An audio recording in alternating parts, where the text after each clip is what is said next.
तो बेसिकली यहां पर न्यूटन ने ये इंट्रोड्यूस किया कि जो लाइट है उसका नेचर क्या है, पार्टिकल नेचर। उसके बाद क्या हुआ, अगले 150-200 साल तक किसी ने कोई क्वेश्चन नहीं किया और यहाँ पे स्कूल में सिखाया गया कि जो लाइट है उसका नेचर क्या है, पार्टिकल नेचर है। अच्छी बात है, बिल्कुल इंडिपेंडेंट चैप्टर है, बहुत इजी चैप्टर है, आराम से समझ में आएगा। तो आप सब पूरा फोकस क्लास में रखिए, है ना, पूरा फोकस क्लास में रखिए। बहुत ही conceptual, easy and scoring chapter है ना। और अगर इस प्रकार से है तो हम जानते हैं कि इस प्रकार से जाएंगे तो ये राइट वाली आंख क्लोज किया तो ये पास वाली ऑब्जेक्ट लेफ्ट भागेगी, और उल्टा करेंगे तो ये अपोजिट, जो आपकी ओपन होगी उसके अपोजिट डायरेक्शन में पास वाली ऑब्जेक्ट मूव करती है। समझ आ गए? तो ये है, तो इसको हम बोलते हैं, इस फिनोमेना को बोलते हैं पैरेलैक्स, है ना। तो ये आप लोगों ने बचपन में काफी बार ट्राई किया होगा। चलिए, तो आज हम स्टार्ट करेंगे, पहला टॉपिक है अपना ज्योमेट्रिकल ऑप्टिक्स। तो हम स्टार्ट करेंगे, तो चैप्टर है ज्योमेट्रिकल ऑप्टिक्स। तो देखिए, ज्योमेट्रिकल ऑप्टिक्स की हम बात करते हैं तो हमारे ख्याल में एक आवाज प्रॉपर है, आवाज प्रॉपर है, वॉइस क्लियर है, सब कुछ सही है, ठीक है, ऑल ओके, ठीक है। चलिए, अब हम यहां बात करते हैं ज्योमेट्रिकल ऑप्टिक्स। तो ज्योमेट्रिकल ऑप्टिक्स की हम बात करते हैं तो हम बात करते हैं लाइट के बारे में। तो बच्चों बताइए, लाइट क्या होती है? हाँ, इससे पहले मैं बता देता हूं, इसमें जो सिलेबस है वो ये लिखा हुआ है। ज्योमेट्रिकल ऑप्टिक्स जो है बहुत ही इंपॉर्टेंट चैप्टर होता है, इससे कम से कम 3 से 4 क्वेश्चन आपके जेईई मेंस में आते हैं और एडवांस में भी अच्छा खासा इसका वेटेज है, ठीक है। तो यहां पे इसका सिलेबस ये है, रिफ्लेक्शन ऑफ लाइट है, स्फेरिकल मिरर है, मिरर फार्मूला है, refraction of light at plane and spherical surface है, the lens formula and lens maker formula है, total internal reflection, its application, magnification and so on. तो ये सारा इसका syllabus है। तो विद इन दिस सिलेबस हम यहां पे बात करने जा रहे हैं। हाँ जी, चले, तो यहां पर हम बात कर रहे हैं बच्चों कि लाइट क्या है, व्हाट इज लाइट। लाइट क्या है, लाइट बताइए, कोई आइडिया किसी को लाइट क्या है? हाँ जी, फ्रेश चैप्टर है तो फ्रेश कॉपी में स्टार्ट कर सकते हैं आप लोग, है ना। फ्रेश चैप्टर है तो फ्रेश कॉपी में स्टार्ट कर सकते हैं, ठीक है। चलिए, लाइट, ओके, लाइट क्या है? देखिए, लाइट जो है, देखो ज्योमेट्रिकल ऑप्टिक्स में हम क्या स्टडी करते हैं, study of light. It is about study of light. Light के बारे में बात करते हैं। तो लाइट के बारे में अगर हम बात करेंगे तो इसका इतिहास बहुत पुराना है। बीम ऑफ पार्टिकल्स, गुड, अच्छी बात है। इलेक्ट्रोमैग्नेटिक वेव, बहुत अच्छी बात है, ठीक है। तो लाइट जो है इसका इतिहास थोड़ा पुराना है। बात है न्यूटन की, तो सबसे पहले लाइट के बारे में न्यूटन ने बात की थी। और लाइट के बारे में न्यूटन ने यह बोला था, देखिए ऐसा है, हम जानते हैं कि अगर ये कोई प्लेन सरफेस है और इस पर अगर एक बॉल आ रही है, टकरा रही है, ये बॉल आ रही है और टकरा रही है, तो टकराने के बाद ये रिबाउंड होती है। तो जैसे बॉल रिबाउंड होती है, वैसे ही न्यूटन ने क्या कहा कि अगर मैं एक मिरर पर लाइट डालता हूं तो लाइट भी वापस चली जाती है, रिबाउंड हो जाती है। तो यानी कि यहां इस केस में अगर ये एंगल थीटा है तो ये एंगल थीटा होता है, अगर इलास्टिक कोलिजन है तो यहां पर भी न्यूटन ने वही बोला कि ये यहां पर ये एंगल थीटा है तो ये एंगल भी थीटा है। तो न्यूटन ने ये बोला कि जो लाइट है वो छोटे छोटे पार्टिकल से मिलके बनी हुई है। लाइट क्या है, छोटे छोटे पार्टिकल से मिलके बनी हुई है। ये न्यूटन ने फिलॉसफी दी थी। उस समय एक महान साइंटिस्ट थे हाइगन, उन्होंने कहा था कि सर मुझे ऐसा लगता है कि जो लाइट का जो नेचर है वो वेव नेचर है। लेकिन उस समय लोगों को उतना आइडिया नहीं था वेव नेचर के बारे में। और अगेन हाइगन के पास भी कोई फुल प्रूफ थ्योरी थी नहीं, उसने एक बस कॉन्सेप्ट दिया था, उसका कोई प्रूफ नहीं था एज सच। तो वहां पर हाइगन की थ्योरी जो थी वो ऑल टुगेदर उसको क्या कर दिया, खत्म कर दिया, उसको मतलब नेग्लेक्ट कर दिया गया। तो बेसिकली यहां पर न्यूटन ने ये इंट्रोड्यूस किया कि जो लाइट है उसका नेचर क्या है, पार्टिकल नेचर।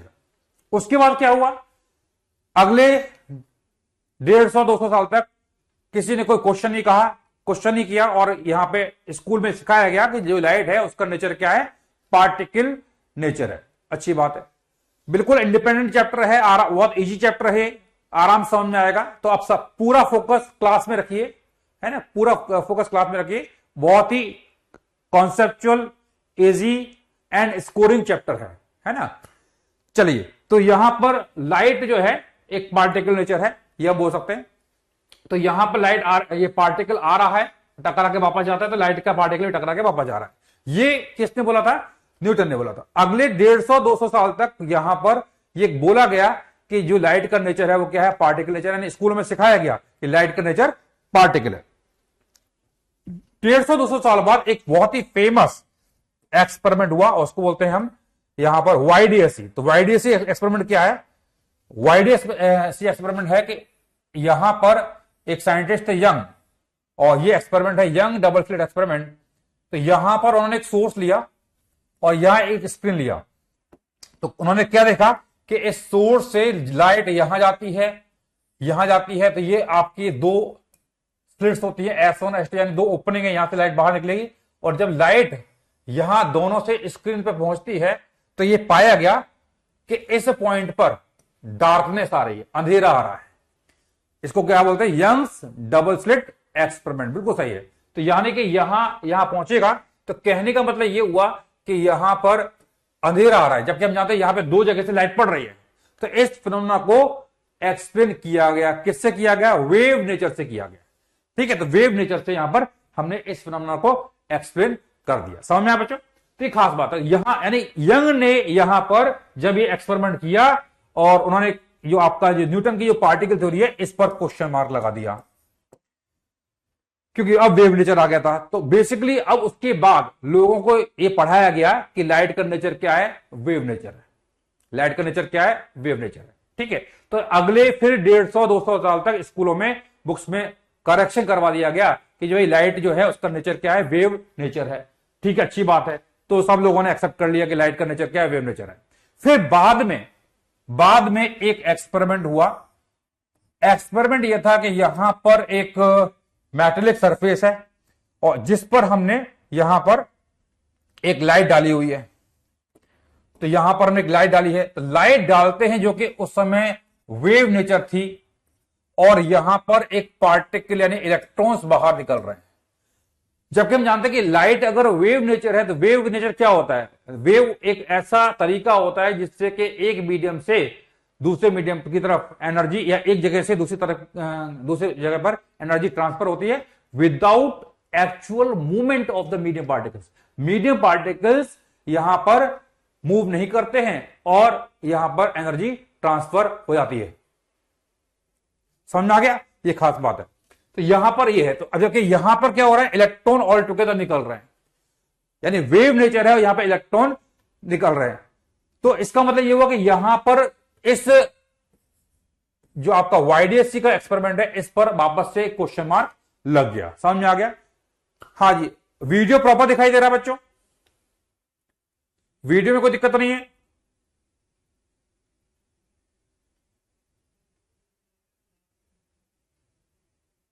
हाँ जी, वीडियो प्रॉपर दिखाई दे रहा है? Thank you Anubhav, thank you for your compliment. सब सही है। हाँ, जिनको थोड़ा लैग हो रहा है ना बच्चा, आपका कहीं ना कहीं नेट कनेक्शन गड़बड़ है, कि मैं देख रहा हूं मेरे सामने भी सामने स्क्रीन है and it is quite okay, कोई दिक्कत नहीं है। ठीक है, थैंक यू। चलिए, आप अच्छा पढ़ा रहे हैं, बहुत अच्छा पढ़ाते हैं, थैंक यू। चलिए, तो यहां पर ये लाइट डाली है और ये इलेक्ट्रॉन्स निकल रहे हैं। तो यानी कि यहां पर वेव, लाइट को हमने क्या बना था? वेव। और वेव क्या कर रही है? एक पार्टिकल को निकाल रही है, जबकि हम जानते हैं कि वेव कभी भी पार्टिकल को डिस्प्लेस नहीं करती है। समझ में आ गया? तो यहां पर अगेन वेव नेचर पर इस एक्सपेरिमेंट ने क्या कर दिया? एक क्वेश्चन मार्क लगा दिया। यानी कि, और इस एक्सपेरिमेंट का नाम मालूम है किसी को? क्या बोलते हैं इसको? आप best faculty, thank you very much, thanks lot, thank you. तो ये आपका एक्सपेरिमेंट कौन सा है? Photo electric effect. क्या बोलते हैं? Photo electric effect. इसको बोलते हैं फोटो इलेक्ट्रिक इफेक्ट। समझ में आया बच्चों? तो ये फोटो इलेक्ट्रिक इफेक्ट, इस फोटो इलेक्ट्रिक इफेक्ट एक्सपेरिमेंट ने यहां पर यंग की जो वेव थ्योरी थी, वाईडीएससी की वेव थ्योरी थी, उस पर क्वेश्चन मार्क लगा दिया। अब अगले 20 साल तक जो ये एक्सपेरिमेंट है वो अनएक्सप्लेन रहा, इसको कोई एक्सप्लेन नहीं कर पाया। फिर बाद में क्या हुआ, न्यूटन ने वापस से जन्म लिया और इस बार इनका नाम था क्या, आइंस्टीन। तो आइंस्टीन ने कहा कि भाई ऐसा है, पिछली बार मैं आया था तो मैंने आपको पार्टिकल थ्योरी बताई थी कि उस समय क्या था कि आप लोग उतने ज्ञानी नहीं थे, आपका दिमाग उतना डेवलप नहीं हुआ था कि अगर मैं उस समय वेव थ्योरी की बात करता तो आप समझ नहीं पाते। अब मैं बताता हूं, लाइट का जो नेचर है वो डुअल नेचर है। लाइट का नेचर क्या है, डुअल नेचर, यानी कि आपका ये पार्टिकल नेचर भी है और यहां पर वेव नेचर भी है, डुअल नेचर है, वेव नेचर भी है और पार्टिकल नेचर है। ठीक है, तो यहां पर हेडिंग डालिए लाइट, लाइट हेडिंग डालिए सब लोग।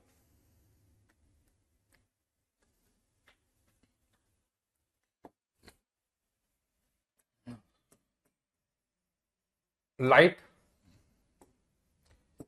तो फर्स्ट लिखिए, light is having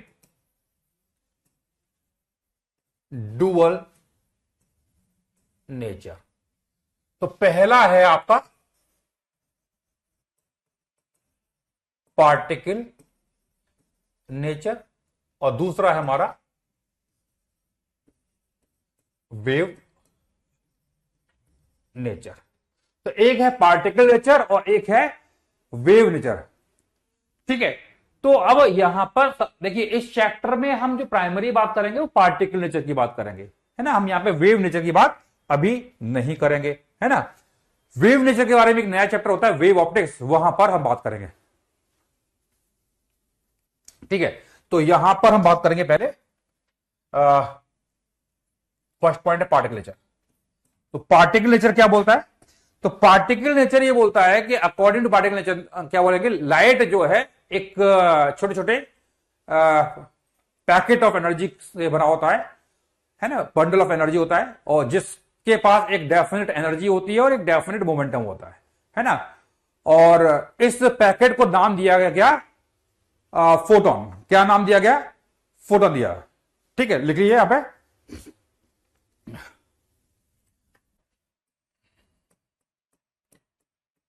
according to particle nature of light,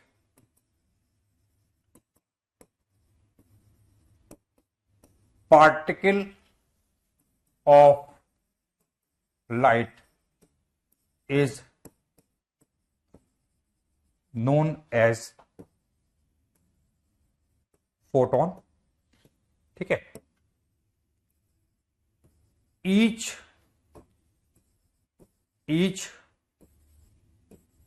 photon has a definite energy and definite momentum. तो डेफिनेट एनर्जी है और एक डेफिनेट मोमेंटम है। तो बेसिकली यहां बोल रहे हैं कि आपका जो पार्टिकल है उसको क्या नाम दिया गया, फोटोन, और हर फोटोन के पास क्या है, एनर्जी है और मोमेंटम है। तो यहां पर जो एनर्जी है E, ये फार्मूला होता है एच न्यू, और मोमेंटम जो है P, ये होता है एच सी बाई लैम्डा। तो E यहां पे क्या है, एनर्जी, E हमारा एनर्जी है और P हमारा क्या है, मोमेंटम है।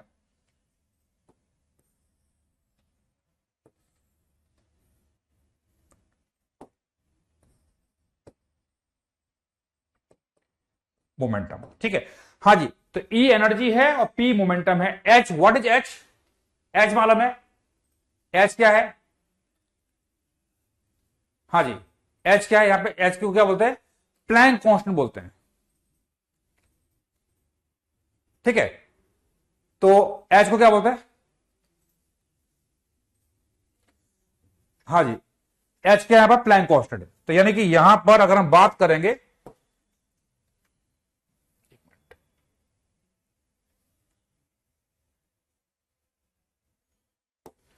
तो यहां पर H जो है इसको क्या बोलते हैं, प्लैंक कांस्टेंट बोलते हैं। अच्छा जी, और C क्या है, व्हाट इज C? C है हमारा स्पीड ऑफ लाइट, है ना। और सॉरी, यहां पर ही h बाई लैम्डा आएगा, it is not H C by lambda, momentum है h बाई लैम्डा, है ना। तो एनर्जी है E बराबर एच न्यू, और C स्पीड ऑफ लाइट, और न्यू जो है, व्हाट इज न्यू? न्यू जो है, न्यू को हम क्या बोलते हैं, it is frequency of light. तो न्यू हमारा फ्रीक्वेंसी है, और लैम्डा ऑफ कोर्स हम जानते हैं लैम्डा क्या होता है, तो यहां पर लिखते हैं लैम्डा क्या है, वेवलेंथ। ठीक है, ये कुछ टर्म्स हैं, ये आप लोगों ने आई थिंक 9th-10th में भी पढ़े होंगे, है ना, समझ में आ गया। तो ये फॉर्मूले हैं, आप इनको बस याद रखना है, बाकी इनके बारे में डिटेल में हम जब मॉडर्न फिजिक्स पढ़ेंगे तब ये फॉर्मूले दोबारा से आएंगे। ठीक है, लिख लीजिए।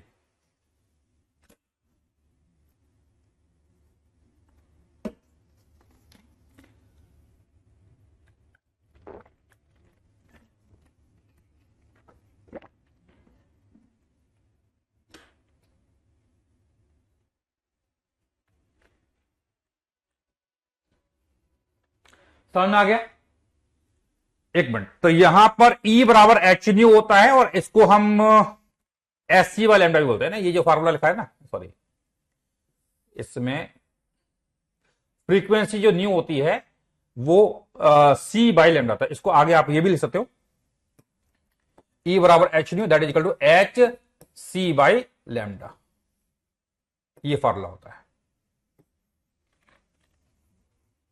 फ्रीक्वेंसी C बाई लैम्डा है। समझ में आ गया भाई, लिख लीजिए।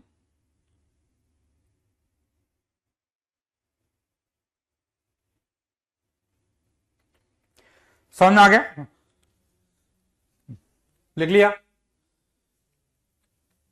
हाँ जी, एनर्जी के पैकेट को क्वांटा हाँ बोल सकते हैं, कोई दिक्कत नहीं है ना, फोटोन बोलो क्वांटा बोलो, एक ही बात है। Done done done. चलिए, ये हो गया हमारा पार्टिकल नेचर ऑफ लाइट। तो ये आपका एनर्जी है और मोमेंटम, बस इंफॉर्मेशन दी है। ऐसे ही अब मैं वेव नेचर की बात करूंगा तो मैं इंफॉर्मेशन दूंगा। तो वेव नेचर के अकॉर्डिंग हम बोलेंगे लाइट जो है वो एक इलेक्ट्रोमैग्नेटिक वेव है।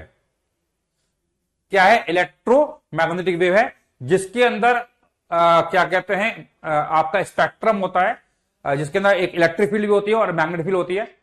इलेक्ट्रिक फील्ड और मैग्नेटिक फील्ड होती है, एंड इलेक्ट्रिक फील्ड और मैग्नेटिक फील्ड एक दूसरे के परपेंडिकुलर डायरेक्शन में ऑसिलेट करती हैं। समझ में आ गया? अब कुछ लोग क्या है कि मैं मजाक करता हूं फिर भी न्यूटन का पुनर्जन्म, अरे भाई मैंने मजाक के तौर पे बोल दिया है ना, ऐसा कुछ भी नहीं है कि भाई Einstein was the reincarnation of Newton, बस एक मजाक के तौर पे मैंने बोल दिया, ऐसा कुछ भी नहीं है, ऐसी कोई रिसर्च नहीं मेरे पास। ठीक है, बस मैं बोल देता हूं ऐसे, ऐसा लगता है कि भाई न्यूटन का ही जन्म होगा, ऐसा लगता है। ठीक है, इसको बस मजाक के तौर पर लिया करो, लिटरली मत ले लिया करो। कल को कहने लोगे सर आपने बताया था कि आइंस्टीन जो है न्यूटन का रीइंकार्नेशन था। नहीं नहीं, ऐसा कुछ भी नहीं है, बस ऐसे मजाक के तौर पर मैंने बोल दिया। ठीक है, चलिए, तो मैं बोल रहा हूं कि लाइट का वेव नेचर, तो वेव नेचर क्या बोलता है, लाइट क्या है, इलेक्ट्रोमैग्नेटिक वेव है, जिसके अंदर इलेक्ट्रिक फील्ड भी होती है और मैग्नेटिक फील्ड भी होती है, और वो एक दूसरे के परपेंडिकुलर डायरेक्शन में क्या करते हैं, ऑसिलेट करते हैं। ठीक है, तो यहां पर हम बोलेंगे next point, according to wave nature of light, comma, light is an electromagnetic wave. Light is an electromagnetic wave having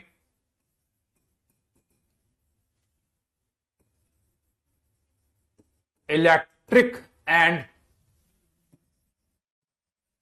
magnetic field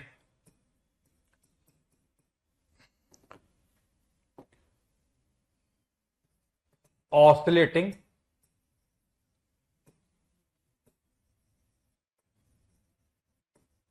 perpendicular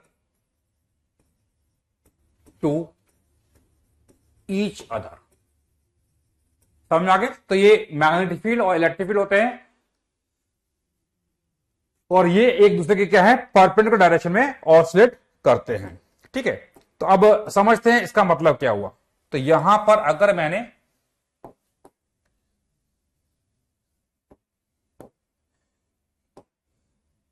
ये मैंने लेट से एक्स एक्सिस ले लिया, ये हमारी वाई एक्सिस है और ये हमारी लेट से जेड एक्सिस है। यानी कि ये हमारा एक्स है, ये वाई है और ये जेड है। तो देखिए यहां पर अगर हम बात करेंगे तो यहां पर वाई एक्सिस पर अगर इलेक्ट्रिक फील्ड है और जेड पर मैग्नेटिक फील्ड है, तो इलेक्ट्रिक फील्ड आपका वाई जेड प्लेन में ऑसिलेट करेगी और मैग्नेटिक फील्ड आपका एक्स जेड प्लेन में ऑसिलेट करेगी। यानी दोनों एक दूसरे के परपेंडिकुलर डायरेक्शन में ऑसिलेट करती हैं। तो यहां पर अगर हम बात करेंगे तो ये इलेक्ट्रिक फील्ड का कर्व हो जाएगा एंड ये आपका मैग्नेटिक फील्ड का कर्व हो जाएगा। ठीक है, तो ये इलेक्ट्रिक फील्ड और मैग्नेटिक फील्ड क्या करती हैं, एक दूसरे के पर, यानी ये इस प्लेन में है, एक्स जेड प्लेन में है।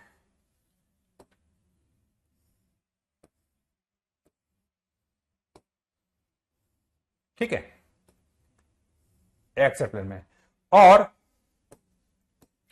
यहां पर ये है आपका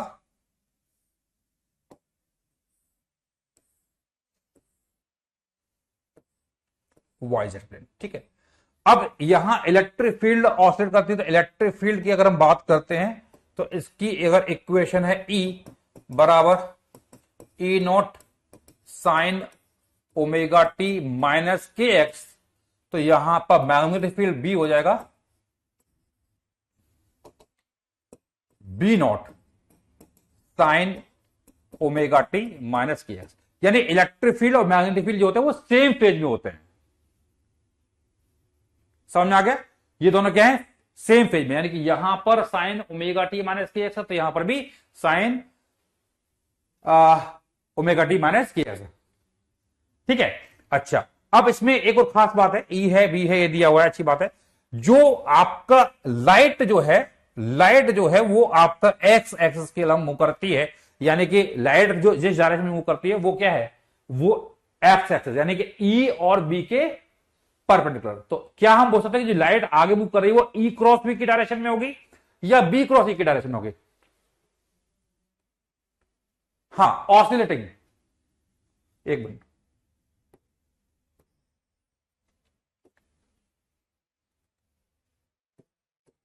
एक मिनट,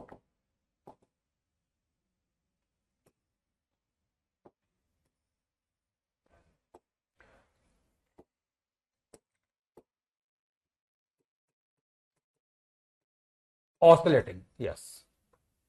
ठीक है, ई क्रॉस बी, यस। तो लाइट जो है प्रोपोगेट किधर होती है, it propagate in the direction of E cross B. तो ये पॉइंट हम यहां और लिखेंगे।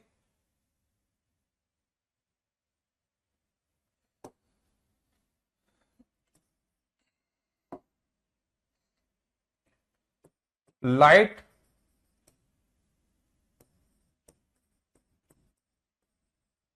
propagates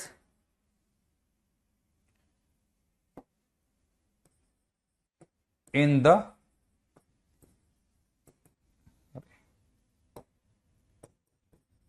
direction of E cross B.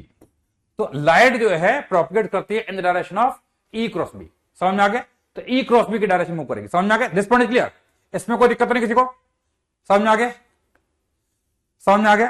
ठीक है, ये लाइट इलेक्ट्रोमैग्नेटिक वेव है, वेव की इक्वेशन होती है। जो वेव फंक्शन होता है वो साइन ओमेगा टी माइनस के x cos omega T minus के एक्स प्लस पाई इस तरह का होता है। क्लास लेवल में पढ़ा होगा आप लोगों ने।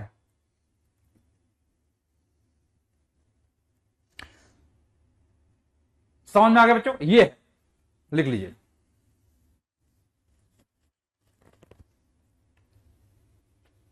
अब देखिए यहां जो लाइट है एक इलेक्ट्रोमैग्नेटिक वेव है, तो यहां हम बात करेंगे इलेक्ट्रोमैग्नेटिक स्पेक्ट्रम।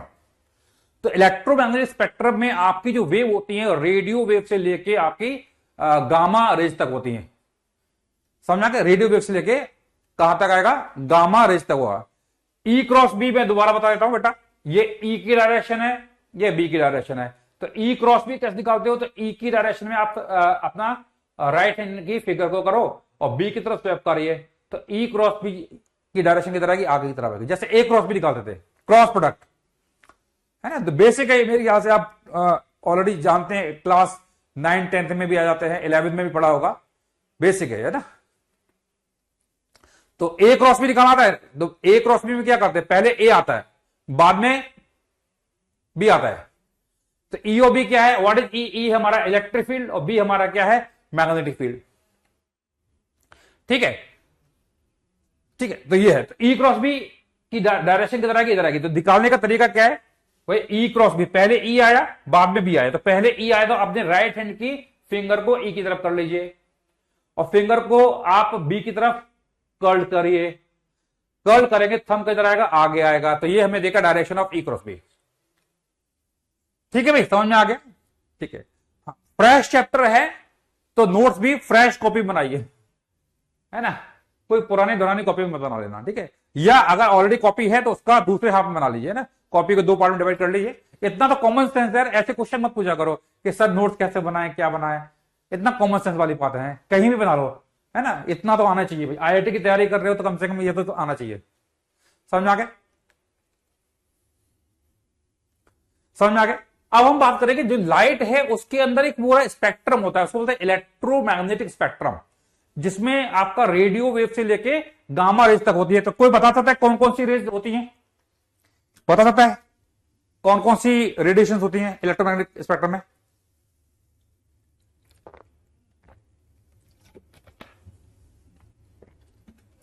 हाँ जी, देखिए इस पे कोई वेव इक्वेशन की जरूरत नहीं है, बस मैं इंट्रोड्यूस कर, देखो चीजें मैं इंट्रोड्यूस कर रहा हूं, है ना, अभी इसके बारे में डिटेल में बात करेंगे, बस मैं इंट्रोड्यूस कर रहा हूं, है ना, कुछ इंफॉर्मेशन दे रहा हूं। हाँ जी, कौन कौन सी हैं? Radio wave good, microwave good, फिर इंफ्रारेड, चलिए उसके बाद विजिबल, सही है, बहुत अच्छी बात है, radio wave, microwave, infrared, visible, उसके बाद अल्ट्रावायलेट, है ना, और कौन सी है बताइए? Ultraviolet, X rays and gamma ray. ठीक है, गुड। तो यहां पर अगर मैं बात करता हूं electro magnetic spectrum,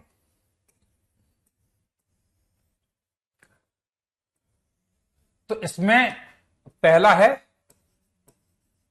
radio wave. हाँ जी, उसके बाद कितना नंबर आता है? माइक्रोवेव, है ना, रेडियो वेव, माइक्रोवेव। उसके बाद कितना नंबर आता है?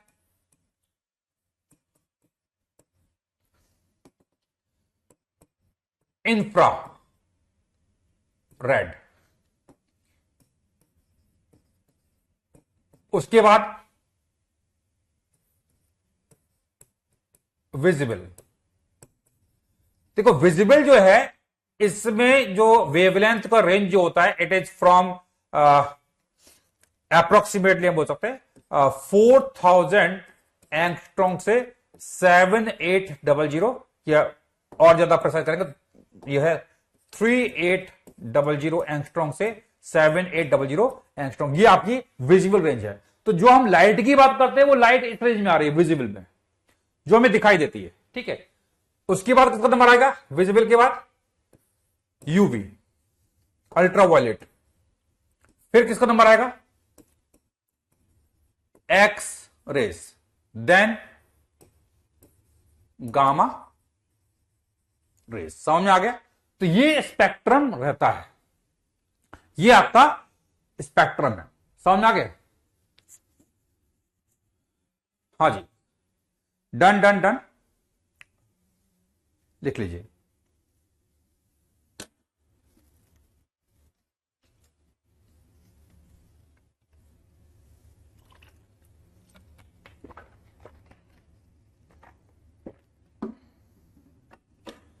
डन।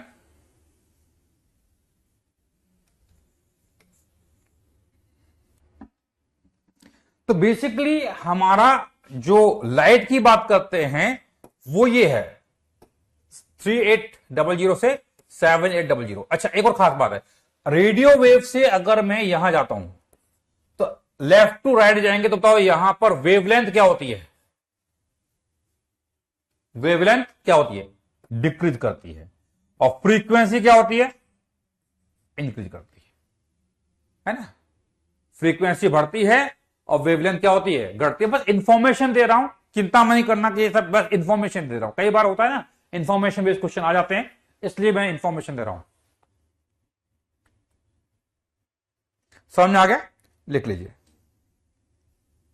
चलिए, मैंने एक इंफॉर्मेशन, एक बेसिक आइडिया दे दिया है कि भाई आपका लाइट का नेचर क्या होता है। एक वेव नेचर होता है और एक पार्टिकल नेचर होता है। तो वेव नेचर के बारे में डिटेल में एक नया चैप्टर होता है, दैट इज वेव ऑप्टिक्स, वहां हम बात करेंगे। बस एक इंफॉर्मेशन मैंने दे दी है। और पार्टिकल नेचर का जो डायरेक्ट एप्लीकेशन है वही हमारा ज्योमेट्रिकल ऑप्टिक्स होता है। ठीक है, तो चलो हम आगे बढ़ते हैं यहां पर। तो अब यहां पर अगर हम बात करते हैं, अब हम बात करें लाइट रे एंड लाइट बीम, ये क्या होता है? तो लाइट रे मतलब एक सिंगल रे। तो लाइट रे क्या होती है? ये आपका लाइट किस डायरेक्शन में जा रही है उसके बारे में, रिप्रेजेंट करती है। ठीक है, हाँ भाई, क्या उल्टा लिखा है भाई बताइए, कहां आपको लगता है उल्टा लिखा हुआ है? क्या उल्टा बताइए? अरे ये कुछ मतलब नहीं, ऐसा कुछ भी नहीं है, मैंने ये तो बस लिख दिया है। ऐसा नहीं कि यहां से यहां जा रही है, बस ऐसे बोल दिया कि रेंज है ना। अब उल्टा लिखता 7800 से 3800 तो थोड़ा सा गड़बड़ लगता है। बिल्कुल सही बोल रहे हो, बट ये मैंने बस बता दिया रेंज है। इसका मतलब ये नहीं कि यहां से यहां ऐसा कुछ है, ये रेंज वेरी कर रही है, खत्म। जब रेंज लिखते हैं तो लोअर ऑर्डर से अपर ऑर्डर लिखते हैं। ऑफकोर्स यहां पर हम जानते वेवलेंथ क्या होगी, ज्यादा होगी या वेवलेंथ कम होगी, दैट इज वो मैंने बस रेंज बताया हुआ है। रेंज लिखने का तरीका क्या? लोअर से अपर, दैट्स इट, और कुछ भी नहीं है ना। चलिए आगे बढ़ते हैं। तो लाइट रे क्या होती है? लाइट रे बताती है कि एक लाइट जो है किस डायरेक्शन में प्रोपेगेट कर रही है। तो लाइट रे क्या है? तो लाइट रे, it represents the direction of propagation of light. It represents the direction of propagation of light. Light किस डायरेक्शन में जा रही है वो ये लाइट रे बताती है। अब नेक्स्ट हमारा यहां पर लाइट बीम। तो लाइट बीम क्या है? ये है अ बंडल ऑफ लाइट रे, अ बंडल,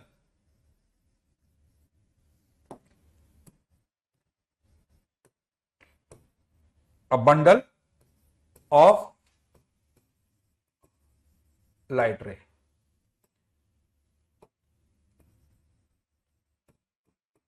या कलेक्शन ऑफ लाइट रे बोल सकते हैं। तो लाइट बीम जो वर्ड है वो एक कलेक्शन के लिए, समझ में आ गया? लाइट,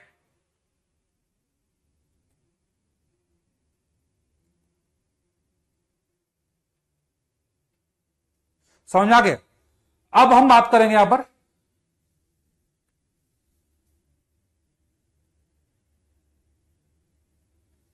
ठीक है। अब लाइट बीम की हम बात करेंगे तो लाइट बीम तीन तरह की होती है। एक होता है parallel beam of light,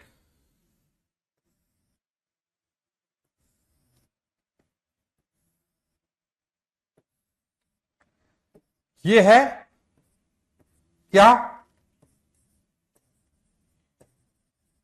parallel beam. ठीक है, एक होता है आपका कन्वर्जिंग,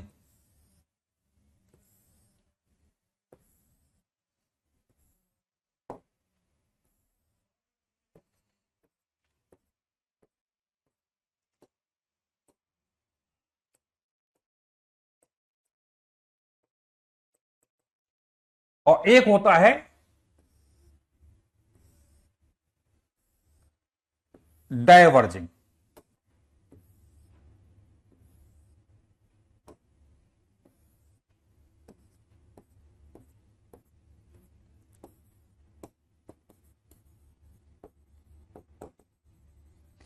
ठीक है, तो यहां पर तीन तरह की बीम होती है, एक होती है पैरेलल बीम, एक होती है कन्वर्जिंग और एक होती है डायवर्ज।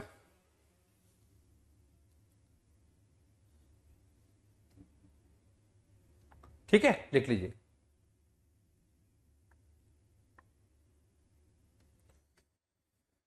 हाँ जी, लाइट, हाँ बिल्कुल, अ बंडल ऑफ फोटोन भी हम बोल सकते हैं, लिख लीजिए।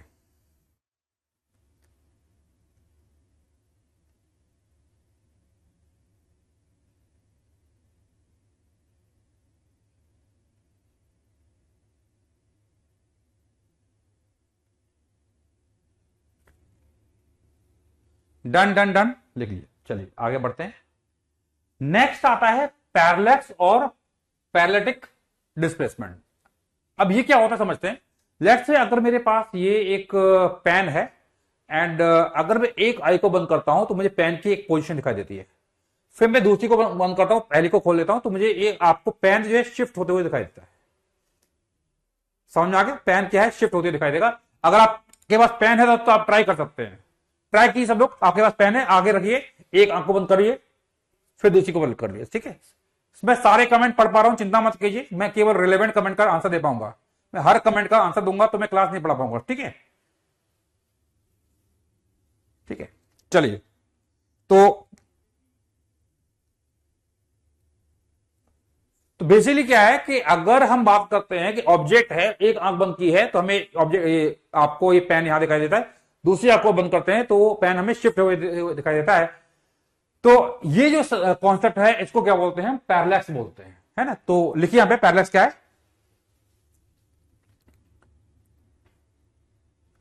तो लिखिए, तो it is displacement of background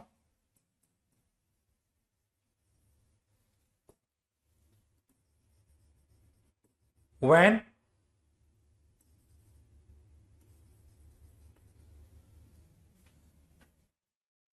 one eye is closed। तो एक आई को हम बंद करते हैं तो हमें क्या होता है, आपको बैकग्राउंड जो है मुंह करते हुए दिखाई देगी। ठीक है, ये तो displacement of background when one I is close. तो ये हमारा क्या है, पैरेलैक्स है। अब इसमें इसी को बोलते हैं पैरेलैटिक डिस्प्लेसमेंट है। तो एक आई बंद किया है, फिर दूसरी आई बंद करेंगे तो वो आपको शिफ्ट करते हुए दिखाई देगा। समझ में आ गया, ये है। मुझे तो उधर ही लग रही है, सेम जगह लग रही है, अच्छी बात है। तो आपकी आंखों में कुछ ना कुछ गड़बड़ होगी, ऐसा कुछ भी नहीं है, वो होगा। तो आप इधर जाएंगे तो इसको इधर करेंगे तो आपको शिफ्ट होते हुए दिखाई देगी। ठीक है, शिफ्टिंग ऑफ बैकग्राउंड ये हम बोल सकते हैं। ठीक है, अब बात ये है कि कब हम बोलते हैं कि देयर इज नो पैरेलैक्स। तो जब नो पैरेलैक्स का मतलब ये हुआ कि अगर मैं कहता हूं ये ऑब्जेक्ट है और ये हमारी दूसरी ऑब्जेक्ट है, मैंने फिंगर ले लिया, अब मैं एक आई को बंद करता हूं, दूसरी आई को बंद करता हूं, तो दोनों साथ साथ मूव कर रहे हैं। तो अगर दोनों साथ साथ मूव कर रहे हैं तो हम बोलते हैं देयर इज नो पैरेलैक्स। और अगर इस प्रकार से है तो हम जानते हैं कि इस प्रकार से जाएंगे तो ये राइट वाली आंख क्लोज किया तो ये पास वाली ऑब्जेक्ट लेफ्ट भागेगी, और उल्टा करेंगे तो ये अपोजिट, जो आंख आपकी ओपन होगी उसके अपोजिट डायरेक्शन में पास वाली ऑब्जेक्ट मूव करती है। समझ आ गए, तो ये है। तो इसको हम बोलते हैं, इस फिनोमेना को बोलते हैं पैरेलैक्स, है ना। तो ये आप लोगों ने बचपन में काफी बार ट्राई किया होगा, है ना। तो इसमें सीधी बात यह है कि आपका, अगर मैं कहता हूं एक उंगली है, दूसरी उंगली है, आपको सामने रख दीजिए, अब एक आंख को बंद करिए, दूसरी को खोलिए, तो आपको सामने वाला जो आपका ऑब्जेक्ट है वो लेफ्ट, अगर मैं राइट आईज खोलता हूं तो लेफ्ट में शिफ्ट करते हुए दिखाई देगा, और अगर मैं उल्टा करता हूं, लेफ्ट खोलता हूं तो ये राइट में शिफ्ट होते हुए दिखाई देगा। तो ये होता है पैरेलैक्स। और अगर यहां पर दोनों पास पास हैं तो दोनों साथ साथ मूव करते हुए दिखाई देगा। अगर आप दो पेन ले लीजिए या दो फिंगर ले लीजिए, एक पेन ले लीजिए, जो भी है, अब आप आंखों को बंद कीजिए, एक को बंद करिए, दूसरे को ओपन करिए, तो ये आपको साथ साथ मूव करते हुए दिखाई देगा। तो साथ साथ मूव करते दिखाई देगा तो मतलब इसमें हम बोलेंगे कोई पैरेलैक्स नहीं है। सब लोग ट्राई कीजिए, ये एक्सपेरिमेंट सब लोग कीजिए। हो रहा है कि नहीं हो रहा है?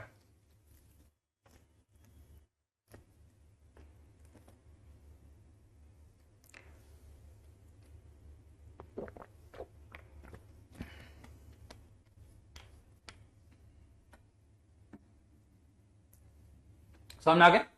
तो इसमें एक और पॉइंट लिखेंगे यहां पे, if two objects are at same position then on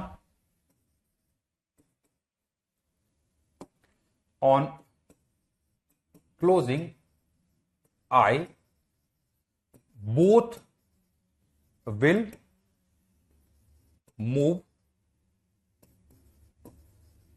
together. इसको बोलते हैं नो पैरेलैक्स। तो इस केस में हम बोलते हैं कि यहां पे पैरेलैक्स नहीं है। समझ में आ गया? लिख लीजिए। ये एक जनरल ऑब्जर्वेशन है और इस कॉन्सेप्ट का यूज हम करते हैं क्या, कि कोई ऑब्जेक्ट जो है पास में है या दूर है, ये पता करने के लिए हम इस कॉन्सेप्ट का यूज करते हैं, है ना। जैसे जो ऑब्जेक्ट पास में होगी उसका डिस्प्लेसमेंट ज्यादा होगा, जो ऑब्जेक्ट दूर होगी उसका डिस्प्लेसमेंट कम होगा। समझ में आ गया? ये अनमोल बेटा मैं ऑलरेडी बता चुका हूं, इसको आपको खुद करना पड़ेगा, समझाने वाली बात है नहीं भाई। सीधी बात यह है, आप सामने पेन रखिए, एक आंख को बंद कीजिए, आपको पेन की पोजीशन दिखाई देगी, दूसरे आंख को बंद कीजिए, पहले को ओपन कर दीजिए तो आपको शिफ्ट होते दिखाई देगा। इसी कॉन्सेप्ट को हम क्या बोल रहे हैं, पैरेलैक्स। ठीक है भाई, एक्सपेरिमेंट आप खुद कीजिए, मतलब इसमें मेलोडी खाओ, खुद जान जाओ। सामने आप एक पेन लीजिए और दो पेन लीजिए, साथ साथ रखिए, देखिए दोनों शिफ्ट साथ साथ हो रहे हैं, ये अलग अलग हो रहे हैं, और एक पेन आगे करिए एक पीछे करिए तो अलग अलग शिफ्ट होंगे। ये खुद करना है, इसमें हमें कुछ ऐसा क्यों कि हमारी एक ये आई है तो इस आई को बंद करते तो हमें इस एंगल पर रे आती हुई दिखाई देती है, इसको बोलते तो इस एंगल पर रे आती हुई दिखाई देती है, बस, है ना। कि हमारी आई जो है वो एंगुलर पोजीशन को मेजर करती है ना। ठीक है, चलिए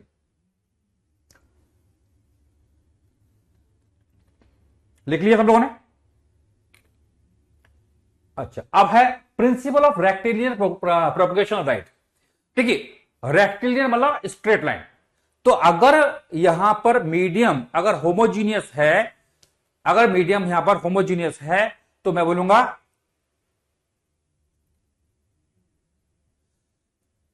अगर मीडियम होमोजीनियस तो लाइट जो है एक स्ट्रेट लाइन में मूव करती है, तो इसको बोलते हैं प्रिंसिपल ऑफ रेक्टिलिनियर प्रोपगेशन। लिखिए, if medium is homogeneous then light ray moves along a straight line path. ठीक है, समझ में आ गया?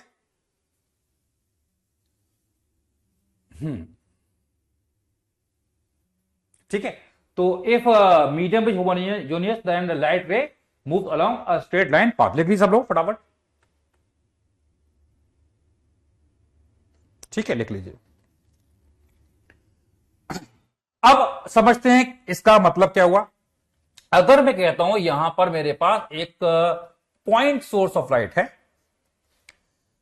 और इसके सामने कोई ऑब्जेक्ट है, ये कोई ऑब्जेक्ट है, तो बेसिकली अगर हम लाइट की बात करेंगे तो लाइट बीम जो है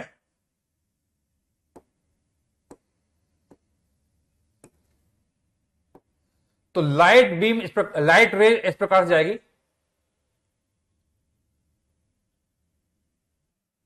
एंड इस प्रकार से जाएगी,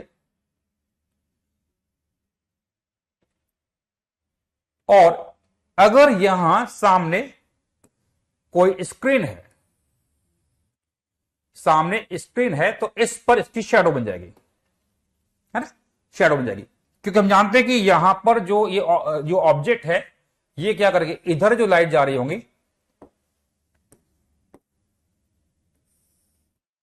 इनको ये ब्लॉक कर देगी, इन लाइट को ये ब्लॉक कर देगी, इस लाइट को ये ब्लॉक कर देगी। ठीक, तो ये हमारी लाइट रेज हैं। तो कोई पॉइंट सोर्स है, ये हमारा क्या है, पॉइंट सोर्स,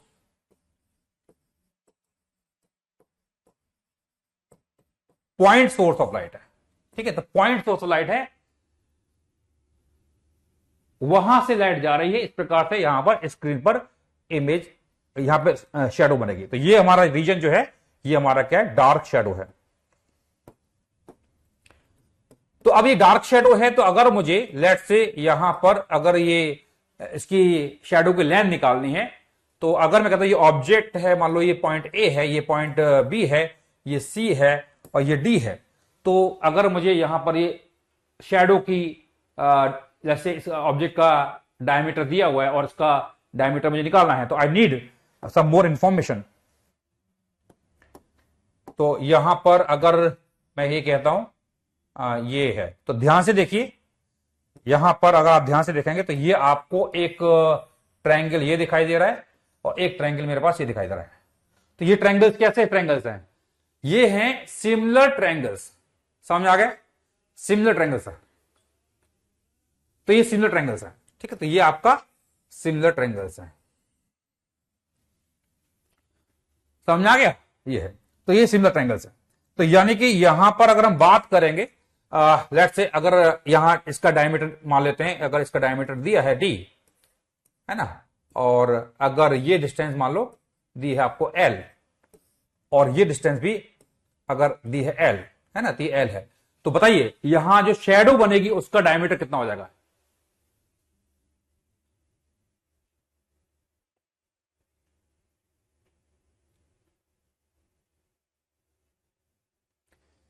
समझ आ गया,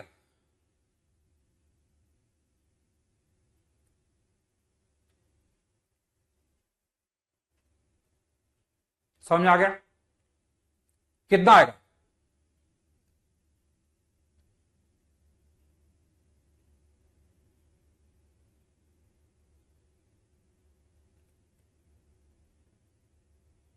to D, good good good. ठीक है, तो यहां पर इसकी डिस्टेंस कितनी है, टू डी। कैसे निकाला, एक ट्रायंगल है एस ए बी, एक ट्रायंगल है एस सी डी, है ना। तो हम जानते हैं सिमिलर ट्रायंगल की बात करेंगे तो ये लेंथ आपको दे रखी है, ये आपको एल है और ये डी है, ये एल है ये डी है, और ये कितना है, 2L है, ये आपका 2L है, तो ये कितना हो जाएगा, 2D हो जाएगा। समझ में आया बच्चों। तो इसमें सिमिलर ट्रायंगल प्रॉपर्टीज आपको लगानी है। ठीक है, सिमिलर ट्रायंगल प्रॉपर्टीज लगानी है। ठीक है, तो यहां पर ये आपका 2D हो जाएगा, है ना। तो आप कैसे कर सकते हो भाई, यहां पर मैंने पॉइंट मान लिया M है, ये पॉइंट N है, तो हम बोलेंगे ट्रायंगल कौन सा, S A B and triangle S C D are similar. तो ये क्या है, सिमिलर है। ठीक है, ये सिमिलर ट्रायंगल्स हैं। तो सिमिलर ट्रायंगल में हम जानते हैं प्रॉपर्टी होती है, क्या प्रॉपर्टी होती है कि आपका साइड का रेशियो और है ना लेंथ का रेशियो क्या होता है, इक्वल होता है। तो यानी कि यहां हम बोल सकते हैं सिमिलर ट्रायंगल प्रॉपर्टी में एस एम डिवाइडेड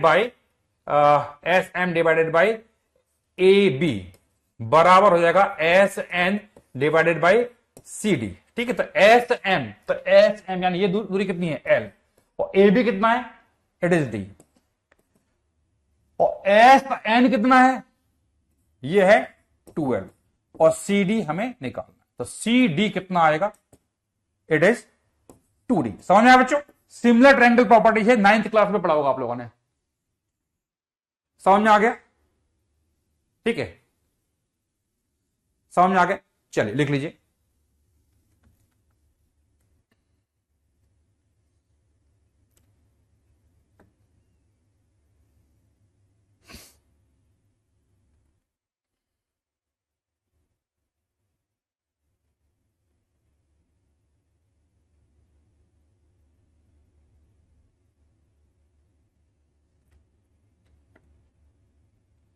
हो गया भाई, लिख लिया।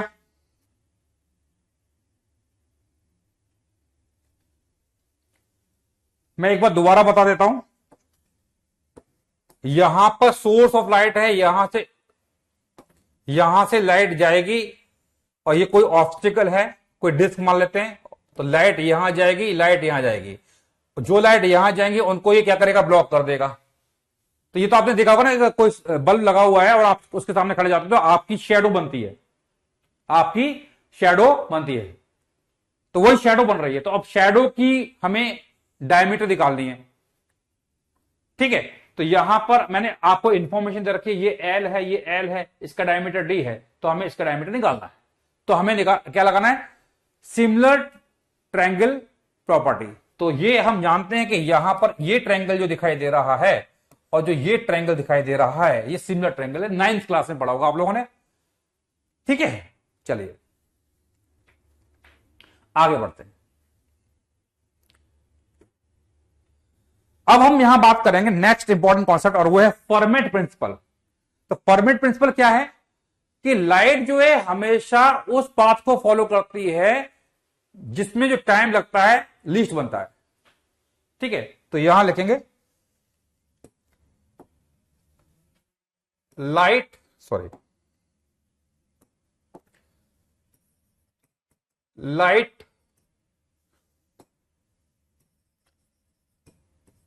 always follow that path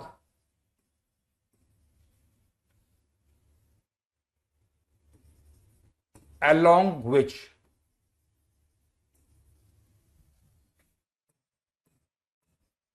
time taken is least, है ना। तो अगर मैं यहां बोलता हूं ये पॉइंट ए है और ये पॉइंट बी है, तो पॉइंट ए से पॉइंट बी को अगर हम पॉइंट ए से पॉइंट बी पर अगर लाइट को जाना है तो लाइट हमेशा वो पाथ फॉलो करेगी जिसमें टाइम सबसे कम लगता है। तो जैसे मैं कुछ पाथ यहां ड्रॉ किए हैं, तो ये पाथ अगर होमोजीनियस मीडियम में तो यहां टाइम T1 है, ये T2 है, ये T3 है, तो कौन सा पाथ फॉलो करेगी, T1 वाला, T2 वाला, T3 वाला, कौन सा करेगी, समझ में आ गया, ठीक है। चलिए तो कौन सा होगा, ये है, तो ये वाला पाथ फॉलो करेगी, गुड, सही है, T2 वाला। तो ये हमारा पाथ फॉलो करेगी अगर मीडियम कैसा है, होमोजीनियस है ना। तो ये जो पाथ है T2, ये हमारा मिनिमम वाला टाइम होगा, T मिनिमम, देख लीजिए।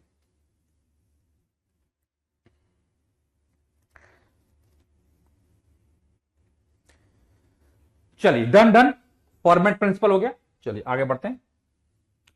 अब हम बात करेंगे reflection and refraction of light. देखिए जब भी लाइट रे एक मीडियम से दूसरे मीडियम की तरफ जाती है, एक मीडियम से दूसरे मीडियम की तरफ जाती है, तो उसका कुछ पार्ट क्या होता है, वापस आता है, और कुछ पार्ट आर पार निकल जाता है। जैसे अगर आप किसी शोरूम में जाते हैं तो वहां पे आगे आपने ट्रांसपेरेंट ग्लास देखा होगा, कांच देखा होगा, ट्रांसपेरेंस। तो अगर आप उसको ध्यान से देखोगे तो आपको एक तो शोरूम के अंदर जो चीजें वो तो दिखाई देती हैं, और आप ध्यान से देखोगे तो आपको अपना भी चेहरा, अपना भी रिफ्लेक्शन वहां पर दिखाई देगा, ठीक है। तो यहां पर हम बोलेंगे कि रिफ्लेक्शन एंड रिफ्रैक्शन क्या होता है, तो उसको समझते हैं यहां पर। तो यहां पर लेट से अगर ये एक बाउंड्री है, ऊपर मीडियम अलग है, नीचे वाला मीडियम अलग है, एंड यहां पर लेट से I am drawing a normal over here, और एक रे ऑफ लाइट यहां डाली गई है,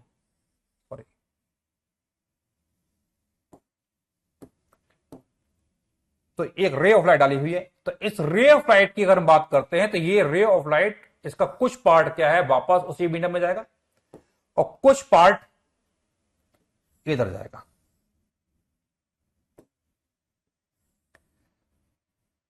ठीक है। तो यहां पर इस लाइट रे को हम बोलते हैं इंसिडेंट रे, क्या बोलते हैं, इंसिडेंट रे। और जो वापस गई है रिफ्लेक्टेड रे, और जो यहां दूसरे मीडियम में चली गई है ये हमारी इंसिडेंट रे, रिफ्लेक्ट रे, और ये होती है हमारी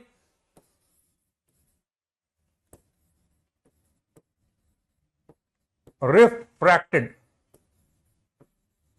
रे। समझ आ गया? तो ये इंसिडेंट रे है, ये रिफ्लेक्टेड है, और ये रिफ्रैक्टेड रे है। अब इसकी कुछ प्रॉपर्टी से समझ लेते हैं। देखिए, अगर इंसिडेंट रे है, इसकी अगर इंटेंसिटी मान लो आई है, इसकी वेवलेंथ लैम्डा है, इसकी फ्रीक्वेंसी एफ है, और इसकी स्पीड मान लेते हैं वी है। तो जब ये लाइट रे दूसरे मीडियम में जाती है तो नई यहां पर इंटेंसिटी में मान लेता हूं आई डैश है, वेवलेंथ यहां लैम्डा डैश है, फ्रीक्वेंसी एफ ही रहेगी, स्पीड वी डैश मान लेते हैं। तो ध्यान रखना, जब एक रे ऑफ लाइट एक मीडियम से दूसरे मीडियम में जाती है तो क्या चीज चेंज नहीं होती है? It is frequency. फ्रीक्वेंसी जो है चेंज नहीं होती है। और जब रे वापस उसी मीडियम में जाएगी तो यहां इंटेंसिटी मैंने मान लिया आई डबल डैश, वेवलेंथ यहां पर वही रहेगी, फ्रीक्वेंसी भी वही रहेगी, स्पीड भी वही रहेगी। समझ में आया? तो मैं क्या बोल रहा हूं कि जब एक रे ऑफ लाइट एक मीडियम से दूसरे मीडियम में जाएगी तो क्या चीज चेंज नहीं होगी? Frequency will not change. Reflect होने के बाद रिफ्लेक्ट हो जाएगी तो वहां पर हम जानते हैं उस केस में वेवलेंथ या फ्रीक्वेंसी स्पीड भी चेंज नहीं होगी, क्योंकि हम जानते हैं ऊपर मीडियम अलग है, यानी ये ऊपर मीडियम मान लेते हैं, ये मीडियम 1 है, ये मीडियम 2 है। तो मीडियम अगर चेंज हो जाता है, मीडियम अगर चेंज हो जाता है तो उस केस में हम ये बोलेंगे आपका वेवलेंथ और स्पीड जो है चेंज हो जाएगा, फ्रीक्वेंसी चेंज नहीं होगा। समझ में आ गया? ये लिख लीजिए।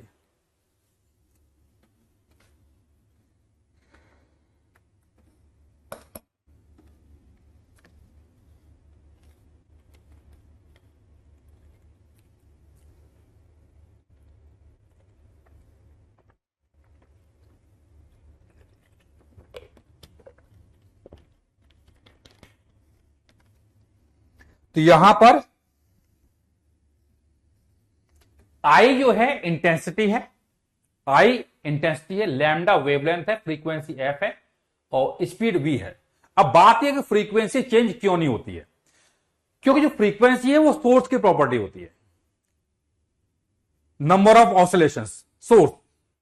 तो सोर्स की प्रॉपर्टी है, और जब सोर्स की प्रॉपर्टी है तो जब रे ऑफ लाइट एक मीडियम से मीडियम में दूसरे मीडियम में जाएगी तो वो चेंज नहीं होगी। ध्यान रखना है। तो लिख लीजिए, इफ अ लाइट रे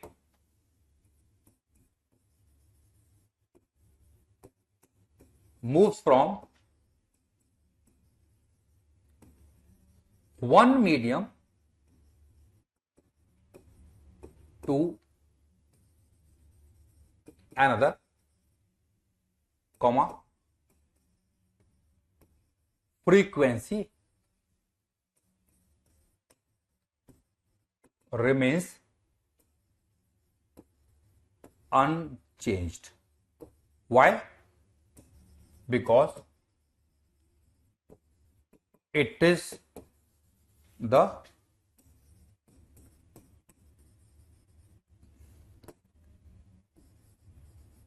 property of सोर्स। तो ये सोर्स की प्रॉपर्टी है। समझ में आ गया? तो ये सोर्स की प्रॉपर्टी है, ठीक है।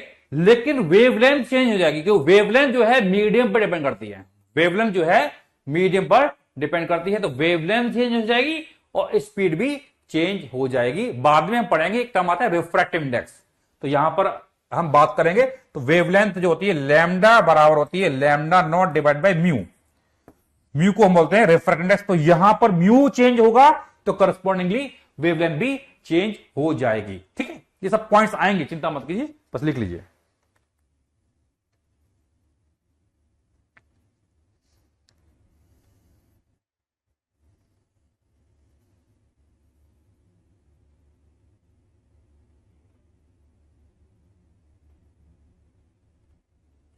हाँ, रिफ्लेक्शन जो है लाइट के पार्टिकल नेचर को एक्सप्लेन करता है, ठीक है।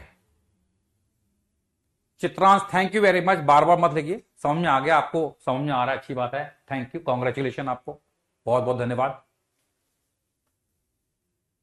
ठीक। चलिए,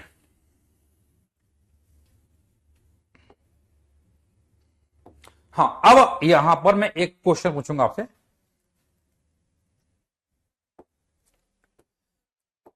यहां पर अगर मैं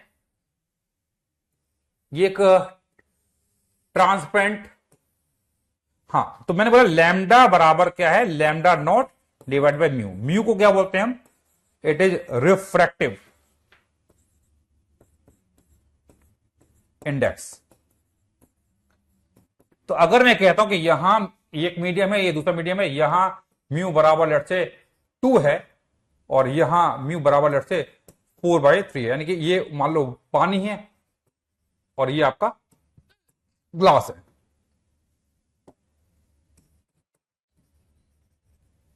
ठीक है, और अगर मैं यहां पर एक रेड बीम ऑफ लाइट डाल रहा हूं, रेड बीम ऑफ लाइट, तो रेड बीम ऑफ अगर लाइट है तो बताइए रेड बीम ऑफ लाइट की वेवलेंथ एयर में कितनी होती है, 7800 एंगस्ट्रॉम, यस नो, ये होता है। तो ये लैम्डा नॉट क्या है, it is the wavelength of light in air या वैक्यूम, तो ये लैम्डा नॉट वही है। तो लैम्डा बराबर है lambda naught divide by mu. Mu क्या है, रिफ्रैक्टिव इंडेक्स है। तो बताइए अगर ये रे ऑफ लाइट ग्लास में जाएगी तो बताइए इसकी वेवलेंथ कितनी हो जाएगी।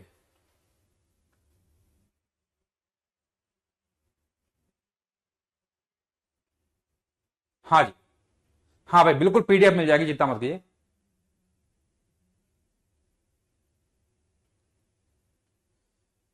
ठीक है,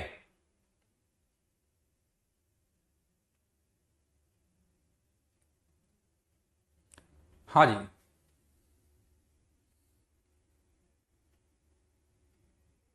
कितना है बताइए, 3900। अच्छा, तो बताइए अगर ये लाइट अंदर जाएगी तो इसका कलर कैसा हो जाएगा, कलर कैसा होगा,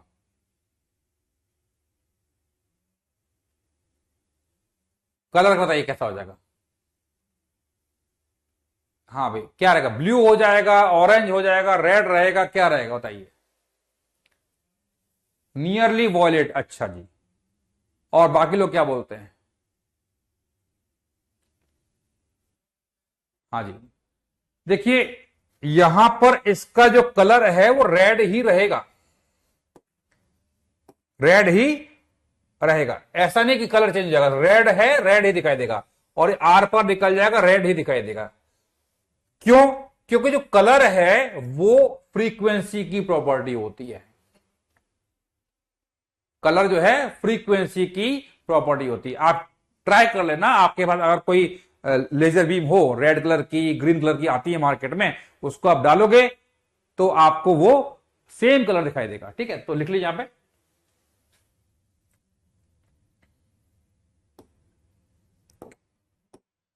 हाँ लिख लीजिए पूरा। तो कलर विल रिमेन अनचेंज। क्यों अनचेंज रहेगा, क्योंकि ये आपकी जो आपका कलर है वो फ्रीक्वेंसी की प्रॉपर्टी है, ना कि वेवलेंथ की। लिख लीजिए,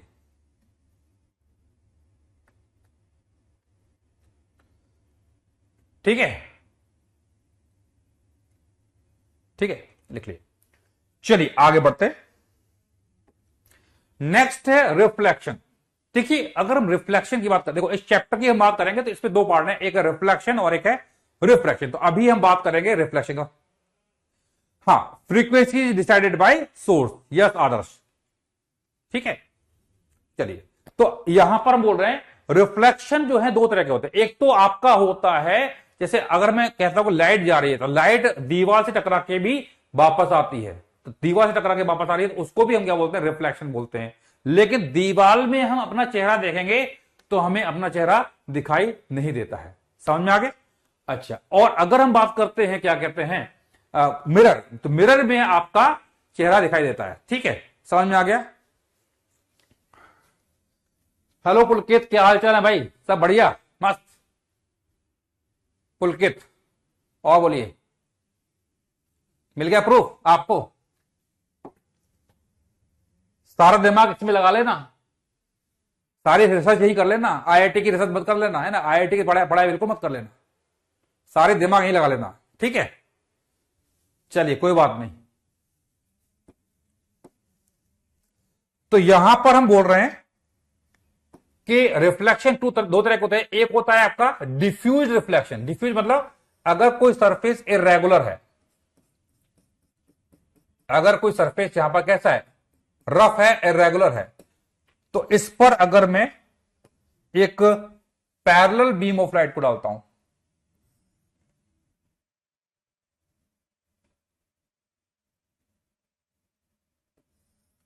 तो ये पैरेलल बीम ऑफ लाइट को अगर डाला है तो ये रे ऑफ लाइट ये कुछ इस प्रकार से जाएगी, ये इधर जाएगी और ये इधर जाएगी।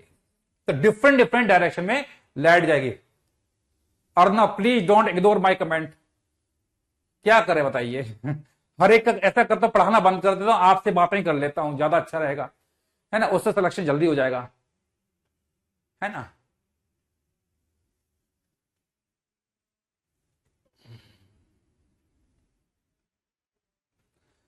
ठीक है, तो यहां पर देखो कलर जो है फ्रीक्वेंसी की प्रॉपर्टी होती है, फ्रीक्वेंसी सोर्स की प्रॉपर्टी होती है, वेवलेंथ जो है मीडियम की प्रॉपर्टी होती है। समझ में आ गया?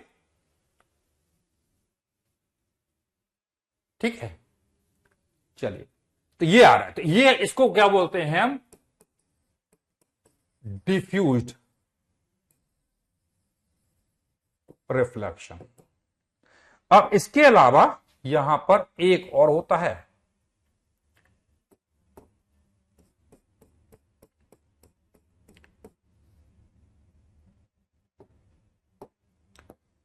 अगर ये प्लेन मिरर है तो यहां पर अगर मैंने कोई पैरेलल बीम ऑफ लाइट को डाला है तो ये parallel beam of light after reflection parallel ही वापस जाएगी।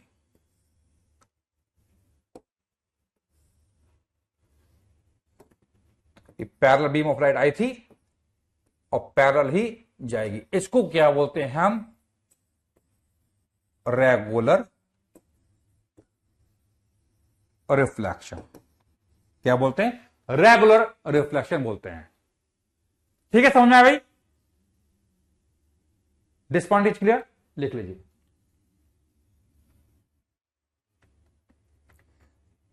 तो लॉ ऑफ रिफ्लेक्शन तो दोनों केस में लगेगा, लेकिन ध्यान रखना डिफ्यूज रिफ्लेक्शन में हमें इमेज फॉर्मेशन नहीं मिलेगी, इमेज फॉर्मेशन नहीं होगी, केवल और केवल रेगुलर रिफ्लेक्शन में ही इमेज फॉर्मेशन होती है।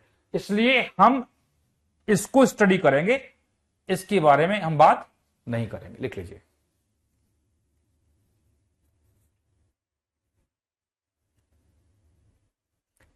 समझ में आया भाई? लिख लीजिए।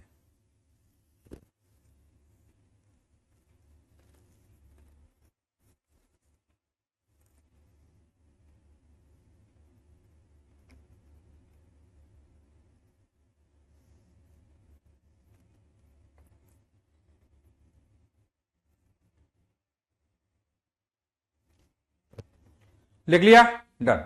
चलिए, तो अब हम रेगुलर रिफ्लेक्शन की बारे में बात करेंगे। तो अब हम बात करें लॉज ऑफ रिफ्लेक्शन क्या होता है। लॉज ऑफ रिफ्लेक्शन क्या होता है?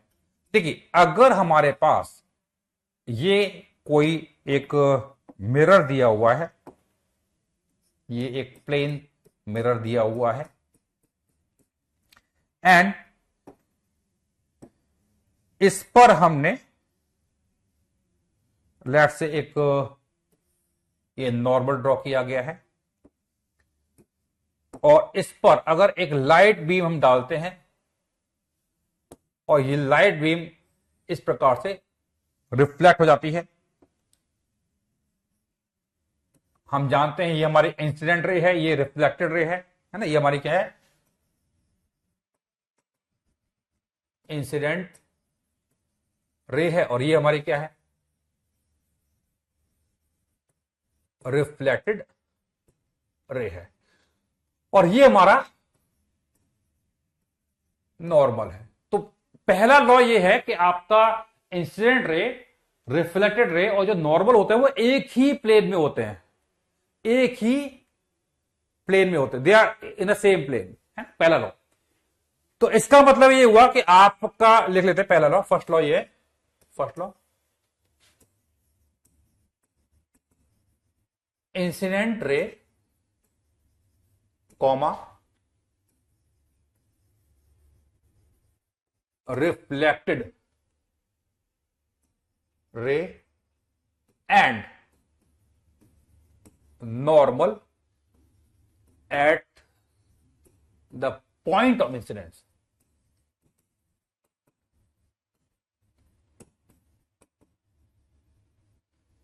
पॉइंट ऑफ इंसिडेंस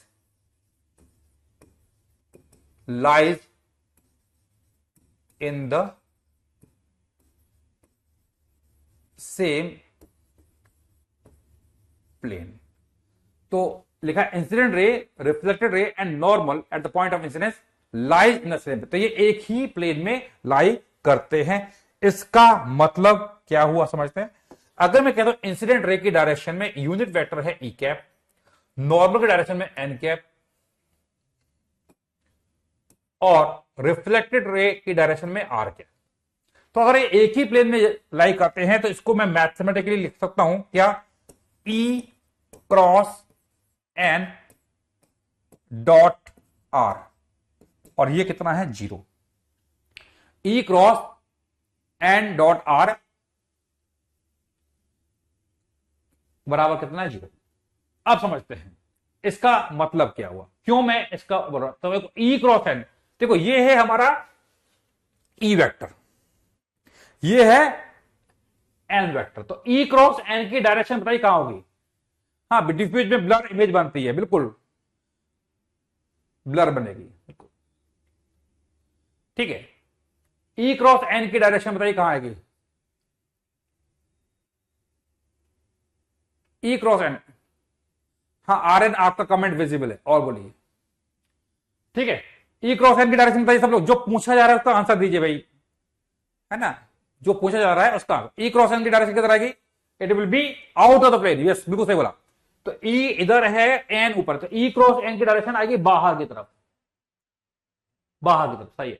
और आर कैप इधर है, तो ई क्रॉस एन बाहर है, आर कैप है, तो उनके बीच का एंगल कितना हुआ, normal to R cap, perfect, ये होता है। तो जो पूछा जा रहा है वो आंसर दे रहा है, अच्छा लगता है। और कोई कह रहा है कि सर ये ब्लर है, ये वो है, हम वो हैं फलाना ढिकाना, वो सब मजा नहीं आता, है ना। तो बाहर, तो ई क्रॉस एन की डायरेक्शन बाहर है, आर इधर, तो आर और ई क्रॉस एन के बीच का एंगल कितना है 90 डिग्री। तो E cross N dot are क्या हो जाएगा 0। क्या ये बात समझ आ रही है, क्योंकि हम जानते हैं दो वेक्टर अगर परपेंडिकुलर होते हैं तो उनका डॉट प्रोडक्ट क्या होता है 0 होता है, ठीक है। E cross N dot are 0। अच्छा, अब उसी तरह से यहां पे हम और लिख सकते हैं R cross N dot E 0 बोल दो, या E cross R dot N को भी 0 हो सकते हैं। तो ये फर्स्ट लॉ है। अब सेकंड लॉ बोलता है आई बराबर आर। व्हाट इज आई, आई को बोलते हैं एंगल ऑफ इंसिडेंस, आर को बोलते हैं एंगल ऑफ रिफ्लेक्शन। तो यहां सेकंड लॉ क्या बोलता है कि आई एंगल ऑफ इंसिडेंस और एंगल ऑफ रिफ्लेक्शन इक्वल होते हैं, बराबर होते हैं। समझ में आ गया भाई, ये खास बात है। तो ई क्रॉस आर, तो आई बराबर कितना आएगा आर। समझ में आ गया, देखो भाई ई इधर है, एन ऊपर है, पहले ई आया बाद में आया, ई क्रॉस एन। तो ई की तरफ अपने फिंगर को कीजिए और एन की तरफ स्वैप मारिए। एन कहां है, ऊपर है, एन की डायरेक्शन की तरफ ऊपर, एन कैप ऊपर की तरफ, ठीक है भाई। हाँ भाई समझ में आया बच्चा। ऋषभ दोबारा बता देते हैं, ई इधर है, एन इधर है, तो ई क्रॉस एन, ई क्रॉस एन किधर आएगा बाहर, राइट हैंड रूल है ना, ई ए क्रॉस बी निकाल देते, ए क्रॉस बी, ई क्रॉस एन। समझ में आ गया, गुड। चलिए, तो ये है, तो ये और दूसरा रूल क्या है, आई बराबर आर, एंगल ऑफ इंसिडेंस और एंगल ऑफ रिफ्लेक्शन क्या होते हैं, इक्वल होते हैं। ये इतना नोट कर लीजिए, फिर हम आगे बात करते हैं।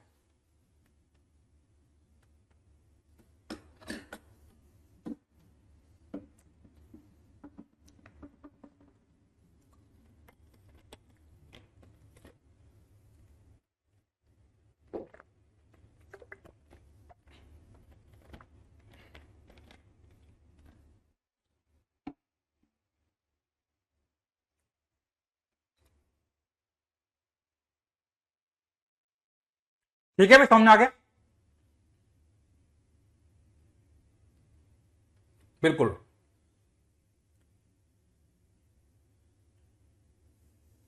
Done done done. अब यहां पर ये आई बराबर आर है, तो अब इसको हम प्रूव करेंगे यूजिंग फॉर्मेट प्रिंसिपल। तो लॉ ऑफ रिफ्लेक्शन को प्रूव करेंगे यूजिंग फॉर्मेट प्रिंसिपल। कैसे प्रूव करेंगे समझते हैं। देखिए, अगर यहां पर ये एक मिरर है एंड यहां एक पॉइंट है ए और यहां एक पॉइंट है बी। पॉइंट ए की हाइट आपको दी है कुछ और पॉइंट बी की भी हाइट आपको दी है। तो लेट से ये हाइट है h1 और ये हाइट है h2 और ये इनके बीच की जो हॉरिजॉन्टल डिस्टेंस है मान लेते हैं वो l है। तो यहां पर अगर हम बात करेंगे, लाइट रे लाइट रे को पॉइंट ए से जाना है, लाइट रे को पॉइंट ए से जाना है और टकराएगी और टकराने के बाद इसको पॉइंट बी तक पहुंचना है।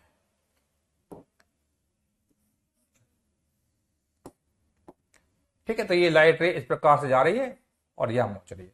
तो ये आपका, तो हमें यहां प्रूव करना है कि एंगल आई और आर बराबर होंगे या नहीं। तो कैसे प्रूव करेंगे, तो ये एंगल आई होता है, ये एंगल आर होता है। तो मैंने मान लिया ये टकरा के इधर जा रही है, तो अगर ये डिस्टेंस मान लिया x है, तो ये डिस्टेंस हो जाएगी l माइनस एक्स। ये l माइनस एक्स, तो ये x है, ये l माइनस एक्स हो जाएगा। समझ में? तो यहां से टकरा के जा रही है। तो अगर ये पॉइंट ए है, ये बी पॉइंट है, ये पॉइंट मैंने मान लिया let's say it is C and ये पॉइंट डी मान लेते हैं, इसको ई मान लेते हैं। ठीक है, तो देखो हम जानते हैं लाइट जब यहां से यहां जाएगी तो लाइट हमेशा वो पाथ फॉलो करती है जिसमें टाइम जो है सबसे कम लगता है। तो अब इसका टाइम निकालते हैं। तो टाइम कैसे निकालेंगे, यहां से यहां तक की दूरी कितनी है, AC। तो AC distance divide by see the speed of light, distance by speed होता है टाइम, प्लस यहां C से B तो plus CB divided by C।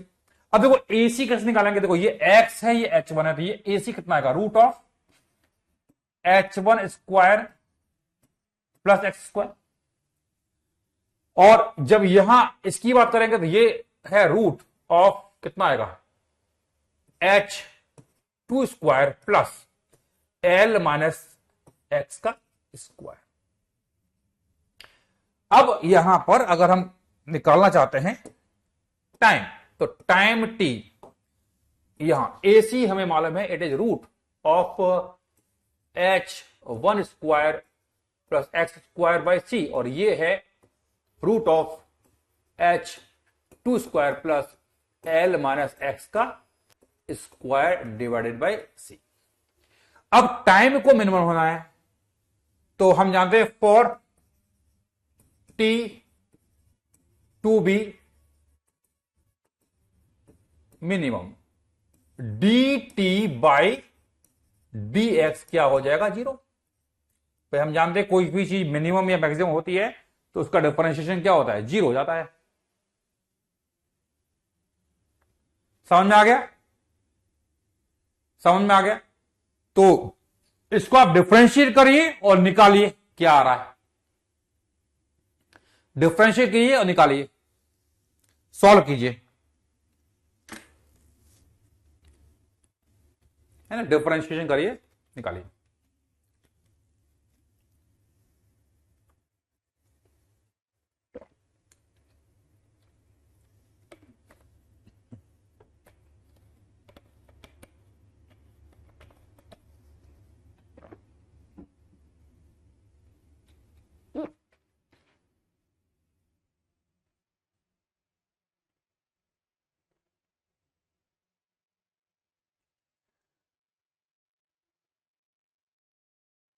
देखिए इसमें यहां पर मैंने लाइट रे को यहां टकराते हुए यहां गई है, तो इसको मैंने एक्स माना है, तो यहां एक्स वेरिएबल है, ये एल फिक्स है, H1 की वैल्यू फिक्स है, H2 भी फिक्स है, तो वेरिएबल कौन है? एक्स। तो जो वेरिएबल है उसके टर्म में ही हम यहां पर डिफरेंशिएट करते हैं दिव्यांशु।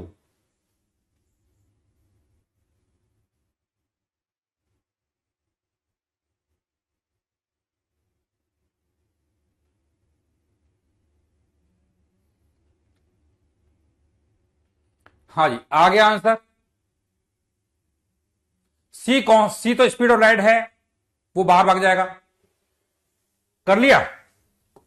तो कैसे करेंगे? देखिए यहां देखो, सी तो हटा दीजिए, सी की जरूरत नहीं है, ये है root of H1 square plus X square, तो इसको डिफरेंशिएट करेंगे तो ये आएगा 1/2 root of H1 square plus X square into अंदर डिफरेंशिएट करेंगे तो 2x, याद है ना? H1 स्क्वायर एक्स स्क्वायर की पावर है 1/2, तो हम लगा रहे कॉन्सेप्ट क्या, x की पावर n का डिफरेंशिएशन क्या होता है, n x की पावर n माइनस 1, तो यहां पावर 1/2 करेंगे तो 1/2 आएगा, और फिर H1 square plus X1 square की पावर 1/2 माइनस 1 करेंगे तो माइनस 1/2 आएगा, वो नीचे आ जाएगा। इतना तो आता ही होगा मेरे ख्याल से, ठीक है। प्लस यहां इसको डिफरेंशिएट करेंगे तो ये कितना आएगा, it is also 1/2 root of H2 square plus L minus X का स्क्वायर, और अंदर इसको डिफरेंशिएट करेंगे तो H2 स्क्वायर का डिफरेंशिएशन 0 है, और L माइनस एक्स का स्क्वायर को डिफरेंशिएट करेंगे तो 2 times of L minus x आएगा, और L माइनस एक्स को फिर डिफरेंशिएट करेंगे तो L का डिफरेंशिएशन 0 है, और माइनस एक्स का कितना आएगा, -1, ठीक है। और ये वैल्यू कितनी आएगी, 0 हो जाएगी।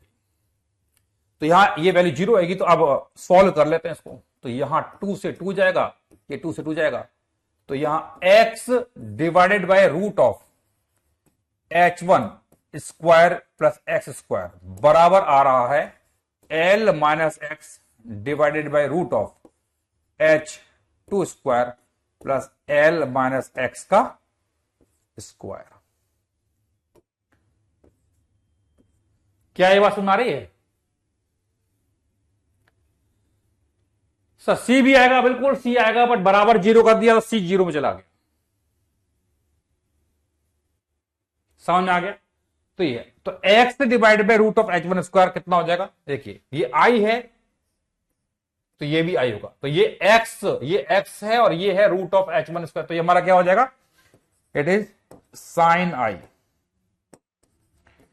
और ये क्या हो जाएगा, ये r है तो ये भी r, तो r कितना होगा, ये L माइनस एक्स, और ये तो ये आ जाएगा साइन r, तो यहां से हम बोलते हैं i बराबर r।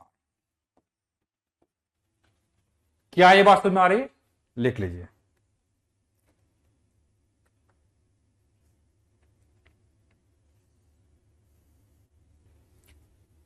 ठीक है, तो आज हमने बेसिक यहां पर सीखा है, तो एक बार मैं इसको बता देता हूं, रिवाइज करा देता हूं क्या क्या हमने सीखा है आज। ये तो हटा दीजिए, यहां से स्टार्ट करते चैप्टर। तो पहली बात तो लाइट की बात करते हैं, तो लाइट का जो नेचर है वो डुअल नेचर होता है, एक पार्टिकल है और एक वेव नेचर है। तो डुअल नेचर में पार्टिकल नेचर क्या बोलता है, लाइट के पार्टिकल को हम फोटोन बोलते हैं, और हर फोटोन के पास एक एनर्जी होती है और मोमेंटम होता है। तो एनर्जी का फार्मूला है एच ड्यू या एच बाई लैम्डा, और मोमेंटम है एच बाई लैम्डा। फिर मैंने कहा था कि वेव नेचर के अकॉर्डिंग लाइट एक इलेक्ट्रोमैग्नेटिक वेव होती है, इसमें इलेक्ट्रिक फील्ड और मैग्नेटिक फील्ड दोनों होती हैं, और आपका जो लाइट जो है वो ई क्रॉस बी की डायरेक्शन में प्रोपेगेट करती है। ठीक है, इसमें एक चीज बताना भूल गया मैं, स्पीड ऑफ लाइट सी का फॉर्मूला आता है ई नॉट बाई बी नॉट, और इसकी वैल्यू 3 × 10⁸ मीटर पर सेकेंड होती है। ये और लिख लीजिए, सी बराबर ई नॉट बाई बी नॉट होता है ना। तो इलेक्ट्रोमैग्नेटिक वेव के मोस्ट ऑफ द कॉन्सेप्ट हमने यहां पे कवर कर लिए। ठीक है, उसके बाद हमने इलेक्ट्रोमैग्नेटिक स्पेक्ट्रम की बात की थी, radio wave, microwave, infrared, visible, ultraviolet, X ray, gamma ray. Visible की रेंज है 3800 एंगस्ट्रॉम से 7800 एंगस्ट्रॉम। ध्यान रखना, ऐसा नहीं कि ये कम है ये ज्यादा है, डायग्राम में उल्टा हो जाएगा, बट ये मैंने रेंज लिख दी है, तो लोअर से अपर की तरफ रेंज लिखी है, उसका डायग्राम से कोई मतलब नहीं है। चलिए, लाइट रे होती है, it represents the direction of propagation of light. Light beam है bundle of light ray. Parallel beam होती है, कन्वर्जिंग लाइट रे कन्वर्ज हो रही है, डाइवर्जिंग डाइवर्ज हो रही है, ठीक है। पैरेलैक्स क्या होता है, अगर हम एक ऑब्जेक्ट को देखते हैं और अपनी आंख को बंद करते हैं तो हमें object left and right move करते हुए दिखाई देती है, इस फिनोमेना को हम क्या बोलते हैं, पैरेलैक्स बोलते हैं, है ना। और अगर दो ऑब्जेक्ट एक ही जगह हैं तो आंख बंद करोगे दोनों साथ साथ मूव करते हुए दिखाई देंगे, तो हम बोल देंगे यहां पे कोई पैरेलैक्स नहीं है। प्रिंसिपल ऑफ रेक्टिलिनियर प्रोपगेशन क्या बोलता है कि लाइट हमेशा एक स्ट्रेट लाइन में मूव करती है अगर मीडियम कैसा है, होमोजीनियस। तो ये एक सोर्स था, तो आपने देखा होगा कि अगर बल्ब जला लोगे, आप बल्ब के सामने खड़े जाओगे तो आपकी दीवार पर बढ़िया सी शेडो दिखाई देती है। सिमिलर ट्रायंगल प्रॉपर्टीज है और कुछ भी नहीं है। फॉरवर्ड प्रिंसिपल ये रहा, तो light always follow the path of least time, यह बोल सकते हैं, लीस्ट टाइम को फॉलो करती है। रिफ्लेक्शन, लाइट रे अगर एक मीडियम से दूसरे मीडियम में जाती है तो उसका कुछ पार्ट वापस उसी मीडियम में आ जाता है, उसको बोलते हैं रिफ्लेक्टर रे। जो दूसरी मीडियम में जाता है वो है रिफ्रैक्टेड रे। मेन पॉइंट ये है कि जब लाइट रे एक मीडियम से दूसरे मीडियम में जाती है तो फ्रीक्वेंसी चेंज नहीं होती है, बट वेवलेंथ चेंज हो जाती है। वेवलेंथ होती है लैम्डा बराबर lambda naught by mu. Mu को हम बोलते हैं रिफ्रैक्टिव इंडेक्स। अगेन एक ट्रांसपेरेंट ग्लास है, वाटर है, एक मैंने एक रेड बीम ऑफ कलर को डाला है, तो उसका कलर जो है चेंज नहीं होगा, क्योंकि कलर जो है फ्रीक्वेंसी की प्रॉपर्टी होती है। Siddharth, you ignored me in whole class.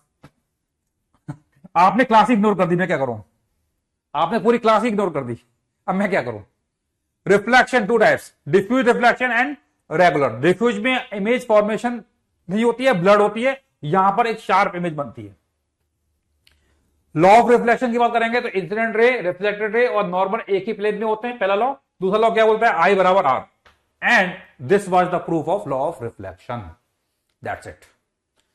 ठीक है भाई, अगली क्लास में हम कंटिन्यू करेंगे। बच्चों इसमें एक चीज बताना चाहता हूं कि यहां पर मैं आपको डीपीपी अपलोड कर दूंगा। अभी हमें 3-4 लेक्चर लगेंगे कॉन्सेप्ट बिल्डअप करने में। आप सोचो कि मैं तुरंत होमवर्क दूंगा, होमवर्क तुरंत नहीं मिलेगा। जब कॉन्सेप्ट बिल्डअप हो जाएंगे तब मैं इकट्ठा आपको होमवर्क दूंगा। समझ में आया बच्चों? ठीक है, तो आप बस इसको रिवाइज कर लीजिए और मस्त रहिए, व्यस्त रहिए, सारा फोकस क्लास में रखिए, वो ज्यादा अच्छा रहता है। फालतू की कमेंट मत करिए। ठीक है, bye bye, take care, good night. अच्छा, कुछ डाउट भी है? चलो डाउट पूछ लेते हैं। हाँ, क्या डाउट है? डाउट। हाँ, अब देखो, अब इस क्लास में कुछ बच्चों को वेक्टर में दिक्कत आ रही है, किसी को सिमिलर ट्रायंगल में प्रॉपर्टी में दिक्कत आ रही है, तो थोड़ा बहुत रिवाइज कर लेना। ठीक है, थोड़ा बहुत रिवाइज कर लेना तो अच्छा रहेगा। अल्टीमेटली मैं अगली क्लास में सारे कॉन्सेप्ट बताऊंगा, जो इंपॉर्टेंट कॉन्सेप्ट होंगे वो सब बताऊंगा।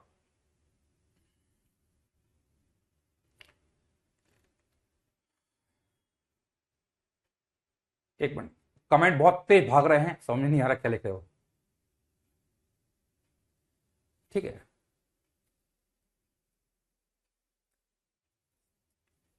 हाँ देखो, आपको शेड्यूल मिल जाएगा, चिंता मत करो, जो आपके लेक्चर्स हैं वो शेड्यूल मिल जाएगा। कोई भी टॉपिक, कोई भी लेक्चर मिस नहीं होगा। एक प्लानिंग होती है, एक शेड्यूल होता है, वो आपको मिल जाएगा, है ना। अगले वीक का शेड्यूल मिल जाएगा, उसके अकॉर्डिंग आप क्लास अटेंड करना, वो आप चिंता मत कीजिए। देखो, आज भी क्लास का शेड्यूल आ गया ना लास्ट मोमेंट पर। हाँ, लास्ट मोमेंट पे आएगा ना, कोई दिक्कत नहीं है। ठीक है, चलिए, थैंक यू। प्रूफ फिर से बता दीजिए कौन सा, ये वाला बेटा। इसमें जो कॉन्सेप्ट है वो डिफरेंशिएशन है, तो मैं बोलूंगा कि आप थोड़ा डिफरेंशिएशन रिवाइज कर लेना और पूरा एक बार दोबारा से रिकॉर्डिंग देख लेना, सबको समझ आ जाएगा। ठीक है, डिफरेंशिएशन थोड़ा देख लेना, बहुत सिंपल कॉन्सेप्ट है। एक्स की पावर एन बराबर होता है एन एक्स की power n minus one, that's it. ठीक है बच्चों, चलिए अगली क्लास में हम कंटिन्यू करेंगे। ठीक है, bye bye, take care, good night.